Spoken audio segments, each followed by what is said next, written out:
গোটা দেশের মানুষ চাচ্ছে ধর্ষকদেরকে প্রকাশ্যে পাথর নিক্ষেপ করে হোক, ফাঁসির কাস্টে হোক, তাদেরকে ঝুলিয়ে দেওয়ার জন্য। সেই দায়িত্বশীলরা বলে যে এখন মধ্যযুগ না, এখন আধুনিক যুগ। মধ্যযুগের কায়দায় ধর্ষণ হচ্ছে, এটা তারা দেখে না, ঠিক কিনা বলেন? গত এক সপ্তাহের মধ্যে 12টা শিশু ধর্ষিতা হয়েছে। কিয়ামতের আগে এমন একটা সময় চলে আসবে, মানুষ হত্যা যারা করে, যারা খুনিও জানে না সে কেন হত্যা করছে, আর যারা খুন হচ্ছে সেও জানে না কেন সে খুন হচ্ছে। গতকালকে চট্টগ্রামে ধর্ষণ হয়েছে ছোট্ট শিশু। গত পরশুর কথা আপনারা জানেন, রামিসা নামে একটা মেয়ে। পুরো দেশ তোলপাড় হয়ে গিয়েছে, মানুষ ঘুমাতে পারছে না।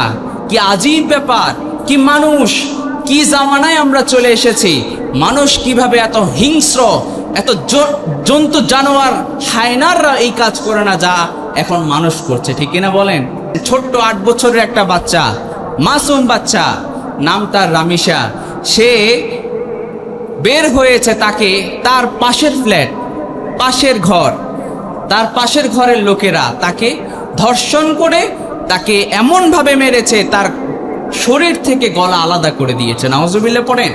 একটা ধর্ষকের, একটা খুনির, অন্তত এই দুইটার বিচার যদি করা হতো, প্রতিনিয়ত যে ধর্ষণ হচ্ছে, প্রতিনিয়ত যে খুন হচ্ছে, এই খুন, এই ধর্ষণ কি বলেন থাকতো নাকি?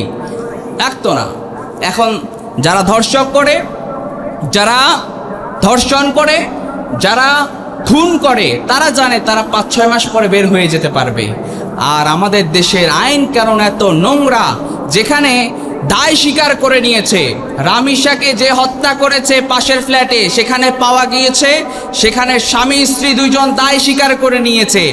এরপর আমাদের বাংলাদেশের আইন কানুন বলে যে ডিএনএ টেস্ট করতে হবে। আরে মূর্খ কোথাকার, যেখানে প্রমাণিত হয়ে গিয়েছে এখানে ডিএনএ টেস্ট করে প্রমাণিত করার আর কিছু আছে?